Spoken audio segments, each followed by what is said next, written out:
Welcome to the Health Coach Nation podcast. My name is Hailey Rowe, and I'm a sales and marketing coach and LinkedIn lead generation service provider.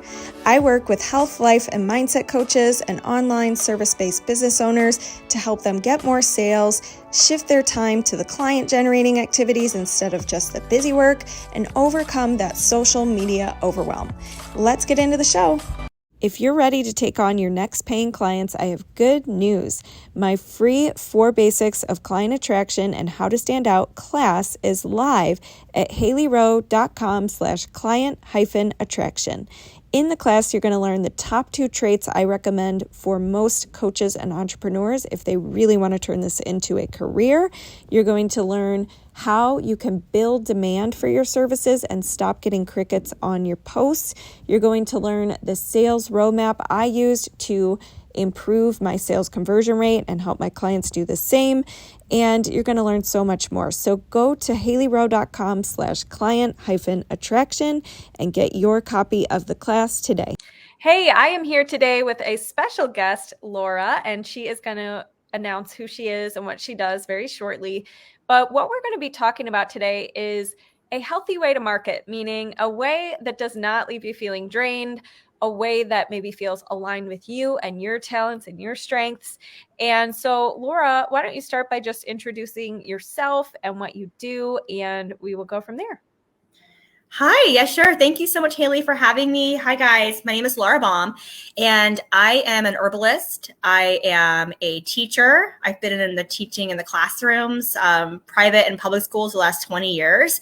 And I decided, like many of you guys today, to join entrepreneurship.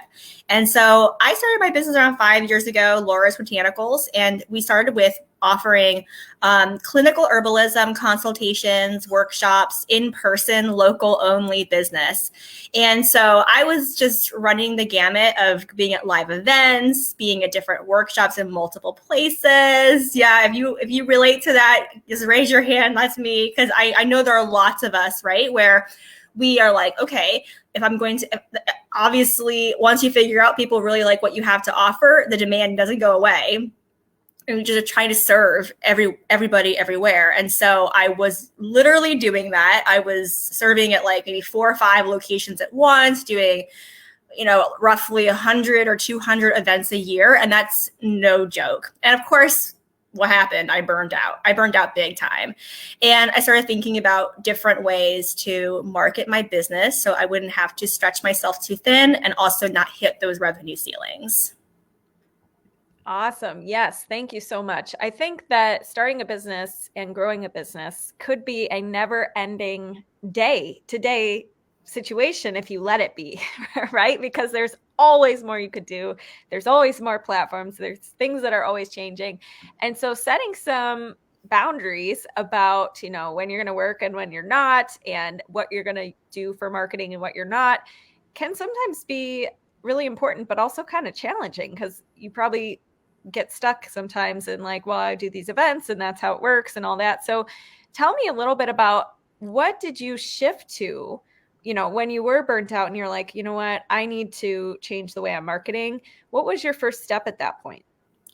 Well, once I tried online marketing and realized that I could not only gather more people in one single space with minimal effort using online social selling methods and basic online marketing methods, and that I had everybody's attention on me. I had their focus. I wasn't borrowing from, like, when you're at a market or an event, right? You're sharing the audience with everybody, and it's not curated to you. So 1, they're not even warm to you. They're completely cold traffic, right? 2, you're sharing with all of your neighbors. So the chances of them really connecting are going to be a lot harder. So doing more of those wasn't the answer. Doing digital marketing was. Once I had my first live event and I had like 50 people show up and they were all focused and dialed into my message, it was a no-brainer that was what I was going to be repeating and doing more of in my business. Now, how I learned that was through a coach, which is my second.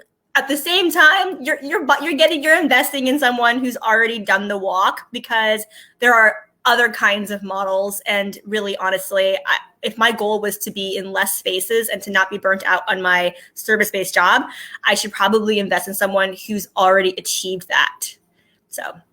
Absolutely. So when you say a live event, do you mean like a Facebook challenge, a webinar, a combo? Tell me a little more about what you mean by live event. Yeah, so I mean live launching, which has been on the online marketing market for quite some time now, and has, some people have really mastered it. Some people are really against it now, but honestly, it does work.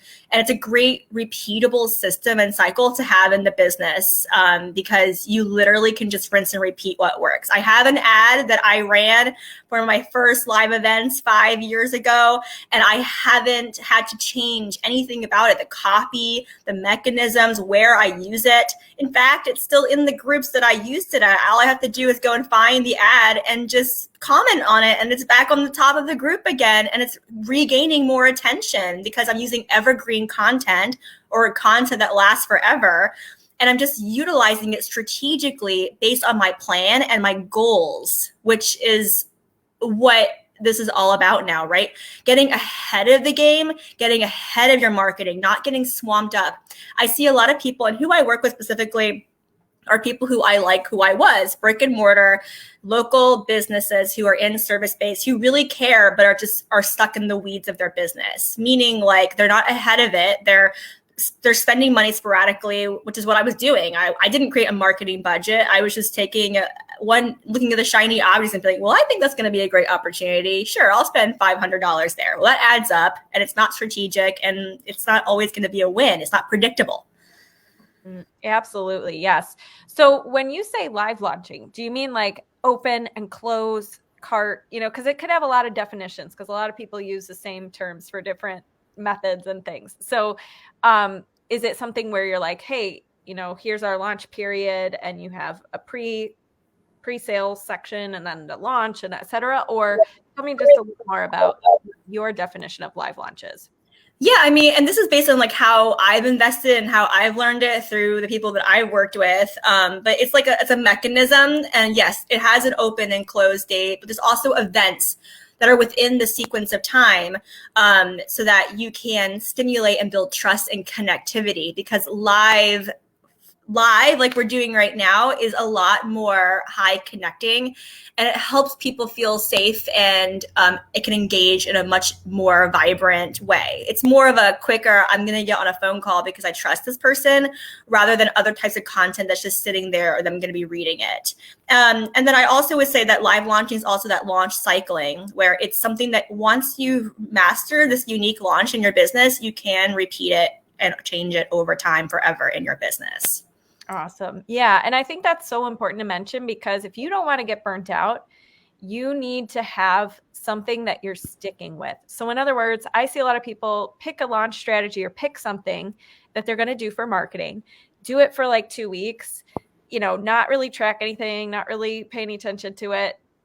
If it doesn't work at the first sight of not working after 2 weeks, they're like, oh my God, this doesn't work. And then they jump to something else, and then they exhaust themselves because they're just going through the cycle of like, okay, you're just trying random stuff for a couple weeks and then giving up, versus the real, reason why I think people succeed in this business is they find something, they rock it, they refine it, they stick with it, they have their repeatable system and keep doing it. And then they maybe add something else, or, go a different direction perhaps. But a lot of times it's really about focus. And so one of the things I want to ask you is, what are some common maybe mistakes that you see when people decide, okay, I'm going to do a live launch, or I'm going to put myself out there online and have an open and close date and really get this program out there? What are some common mistakes you see?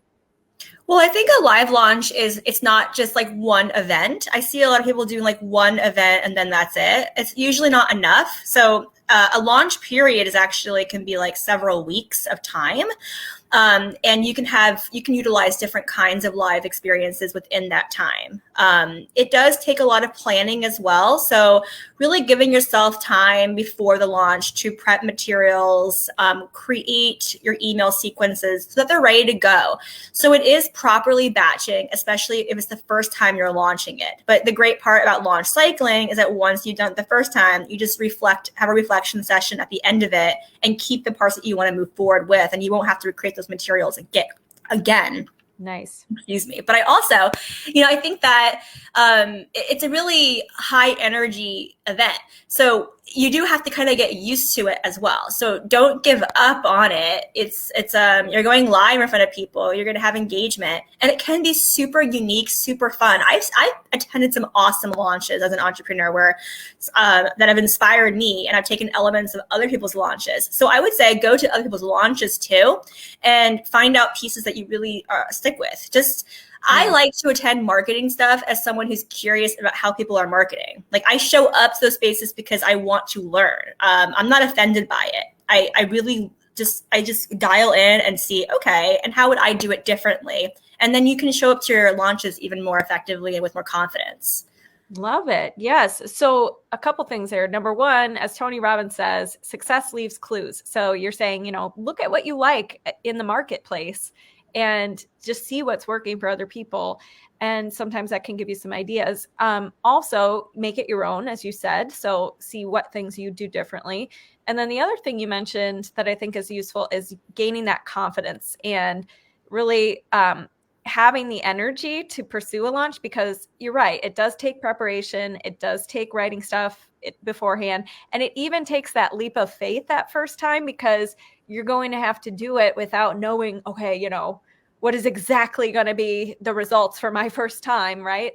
So it takes that leap of faith to really trust yourself in that process. So it's much more gratifying, though, honestly, just to master the things that are working in the online space. The alternative to that is old-fashioned webinars and things like that aren't really as popular anymore, or transitioning to creating a webinar that goes evergreen and using funnels and more technical things. So there's like different rabbit holes to go down in the online space. There really aren't that many. Learn one really, really well, and it's going to be so much better than going door to door or doing cold calls or lists or multiple events like we started the conversation with today. Honestly, it really does take a lot less time. A launch takes a few hours of preparation for me now. When I first started, sure, it took like several, dozen hours, but now I know how to outsource certain tasks that I can easily pass off. You just get better with practice. When you're beginning something, of course, it's going to be a struggle, but at least you're starting something new and learning new skills. Absolutely. Yeah. And the last thing you mentioned and what you just said was curiosity. And I love that word, because I think in your business, if you can bring curiosity instead of like self-doubt or, fear or whatever, and lean into, I wonder what could happen, to have that experimental mindset, it's so much better to carry you through. And one of the things you also mentioned was ads. So I have to ask you this, just from entrepreneur to entrepreneur, just what have you learned about ads and when you should do them and when you shouldn't do them and things like that? Well, ads, I think, are definitely a benefit once what I'm really beginning to see. I mean, there's risk in business, right? It's just we make risks, we weigh them, and we make decisions all the time. That's what we do as CEOs. I mean, ads, I say, like, be at a $5,000 to $7,000 point, and have some organic content that's already delivering well to a super niched audience. Having your ecosystems for social selling already down packed before you do ads, as well as consistent, reliable, predictable monthly income. And then when you're actually doing the ads technically, starting at the lowest amount possible per day, and then going up maybe like 20% every 4 days. The best times before a launch, there's a particular period when you're trying to fill the class that you're doing, or to fill in the live classes that you're doing. And the ad spend is obviously going to be a lot lower and more valuable using Facebook, Meta, Instagram, and also YouTube. Awesome. I have an alarm going off, so I'm going to have you just share anything you want right now and be right back. Okay. Yeah. I mean, I think that, ads are just a really fantastic skill. And I love looking at ads. That it's a fun way to engage and bring in new traffic. And it can be really rewarding and also very predictable because once you know exactly what ads are performing, you just press the go button each and every time that you need to use them for particular times. And then, of course, you can also lead them to value-based resources like an ebook or a guide and create really effective funnels to come into your business that you can just press on evergreen, again, automated, so that you can be making money in between your launches in a more of a, I'm not paying attention way. Nice. Nice. Yeah. And thank you for adding on to that. Alarm Yeah, is and I good. mean, honestly, I'm not at that yet, but that's in my vision. That's where that's what I'm looking at next. Once I've really mastered my launch cycle, my unique launch cycle, I'm Mhm. currently just like relaunching a couple new ideas.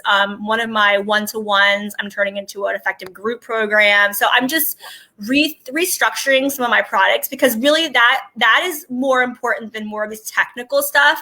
Is your product validated? Is it relevant to today's market? Are you talking to people? All the clarity in the messaging and the clarity in how we talk about our products and our services, that needs to happen and get dialed in first, as well as who you're talking to. Part of my issue and why my marketing was so messy was not just because I was at multiple places, but because I was talking to multiple types of people. To Mm. have ads be successful in any marketing, any organic free marketing to be successful, it has to be dialed in to a very clear audience who have and really talking to them based on market research and having plenty of opportunities to talk about your products. Nice. Yeah. Yeah. And one question I would ask too is because launching and it takes, you got to show up, as you said, like with energy and, probably Mm-hmm. be on video and be interacting with people and talking to people. How do you, what are some tips you have for people who are like, oh, that's just not me. I hate video. I want to hide. I don't like talking to people. What's some tips around that? So I just did this 5-day challenge in my Facebook group. And it's a revenue building business group just for brick and mortar practitioners who are service based, like your chiropractors, massage therapists. And a lot of those folks are like, I'm great in person, Laura, but getting on camera is very like, and I'm like, yes, we can definitely work together because my background's theater as well. Like I was a theater major, and I think it's very important.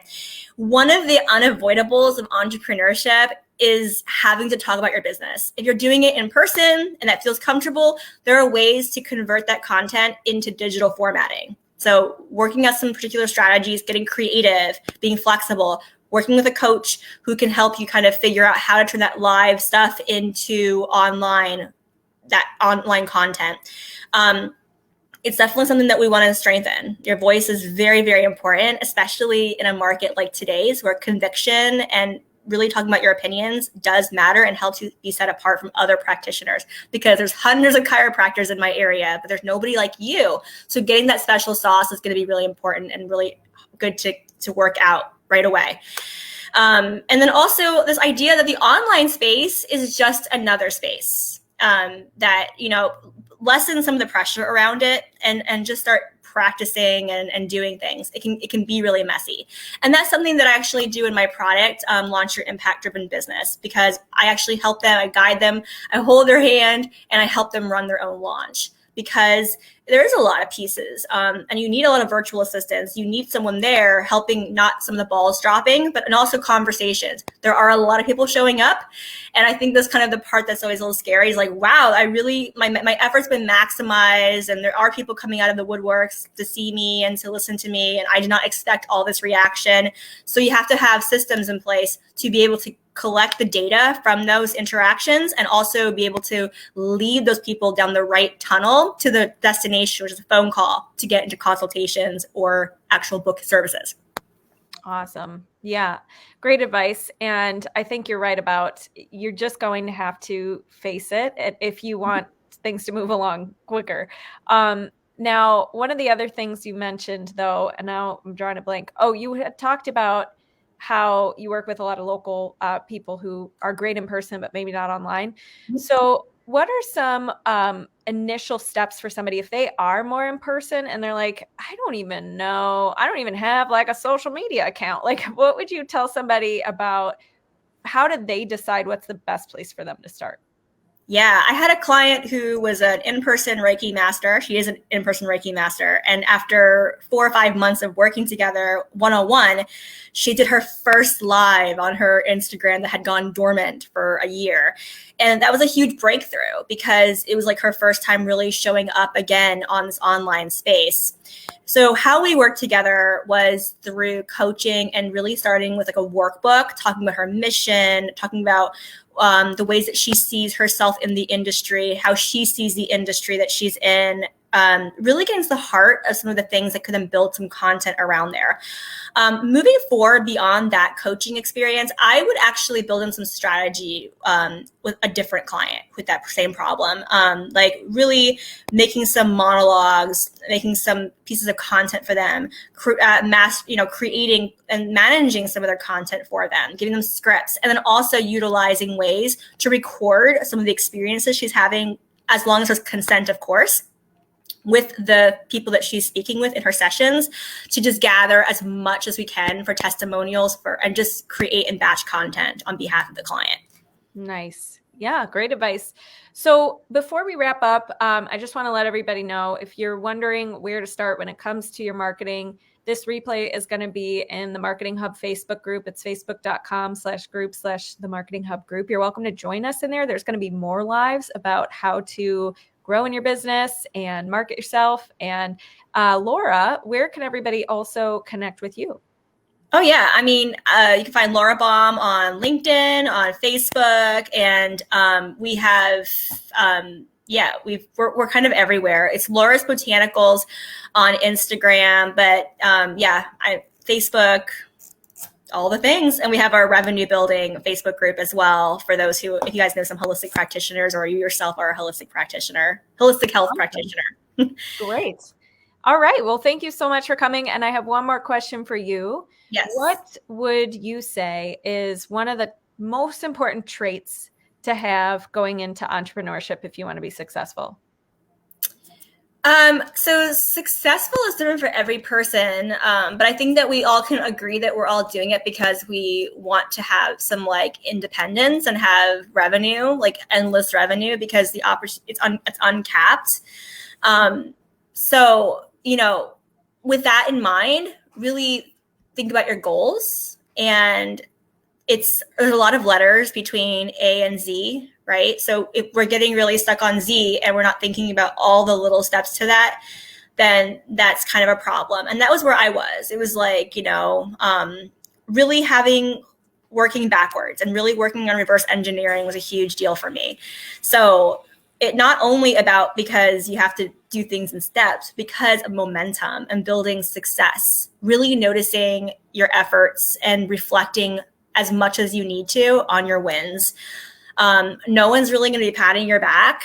You're going to have to pat your own back. And if this is really what you want to do, if you really want to scale the business, if you really want to free up your CEO schedule so you can go to conferences and do more things with your family and have a really powerful, vibrant staff and mission, then you're gonna have to do those steps and and do the mapping out, make it visual. Nice. Okay, I love that, and I love the statement, pat yourself on your own back, because you're right. Like, you need to be able to do that because nobody else is going to be, when you're working by yourself as a solopreneur in the beginning. You got to be that person for you. So thank you so much for coming on, and we'll talk to you soon. Thanks, guys. Hey, thanks so much for listening to this podcast. And if it's really helpful for you, I'd really appreciate if you share it and or leave a written podcast review. This tells the podcast sites that our show is useful and it will be promoted to more people that way. Thanks again.